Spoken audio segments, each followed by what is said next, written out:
Hapa nazungumza na watu waliokata tamaa kabisa, watu ambao pengine maisha yao yamekuwa kila kukicha yamezidi kudidimia, watu ambao mateso na manyanyaso katika jamii yamekuwa yamewafuata kama amekuwa ni pacha na hiyo mikosi pia, na wale watu ambao mara nyingi chozi lao limekuwa likimwagika kila nyakati kuliko furaha. Naongea na wale watu ambao mara nyingi wamekuwa ni wa kushika tama kulingana na matatizo na shida, nuksi, mikosi na balaa. Nazungumza na wale watu ambao wamejaribu kutafuta namna yoyote ili kujinasua katika wimbi la umaskini, lakini hawajawahi kubahatika kutoka katika falsafa hiyo ya nuksi na mikosi. Hawajawahi kupata sehemu ya kugonga hodi ama sehemu ya nani atazungumza naye anaweza kuwasaidia kuwatolea katika changamoto kama hiyo. Nataka nizungumze na wale watu ambao pia wamekuwa mara nyingi wakitumia muda wao kwa kwenda kukopa pengine benki, lakini matokeo ya zile fedha wanazoenda kuzikopa pia huwa zinazama. Lakini pia nizungumze na wale wafanyabiashara ambao wamekuwa ni watu wa kufanya biashara, lakini hakuna kinachoendelea katika biashara zao. Wanakuwa wengine mpaka kukata tamaa, wanataka kufunga zile biashara. Inaweza ikawa tayari ameshaingiwa na madeni katika ile biashara, lakini mwingine anakuwa kama amefungua kijiwe cha kwenda kuzungumza kwa kuwa hana shughuli nyingine ya kufanya.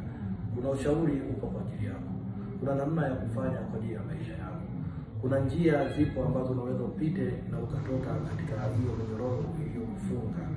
Kuna namna ambavyo nitakupa maelekezo na nitakufungulia dunia ambayo pengine ulikuwa unaitafuta na ukatamani sana kuishi katika dunia ya watu wenye mafanikio, lakini ukuwahi kufikia ama ukuwahi hata kusogelea huo mlango wa mafanikio kwa sababu tu haujui njia inayoelekeza katika huo mlango.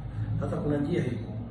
Nataka nikuhakikishie tu kwamba kama ulikuwa ni mtu wa majonzi, kama ulikuwa ni mtu wa kutoka na machozi, kama ulikuwa ni mtu wa kushikwa na chuki wakati zote kuona kabisa wanaofanikiwa wanafanikiwa namna gani mpaka wanachukia na kuwazuia maneno mabaya, sasa wakati wako na wewe umefika. Sasa hizi umepata mtu wa kukushauri kibiashara, umepata mtu wa kukushauri katika ndoa, umepata mtu wa kukushauri katika nyanja tofauti tofauti, kwa kuwa pia anatoa ushauri na kulingana na nguvu ambayo ninayo na kipawa ambacho ninacho.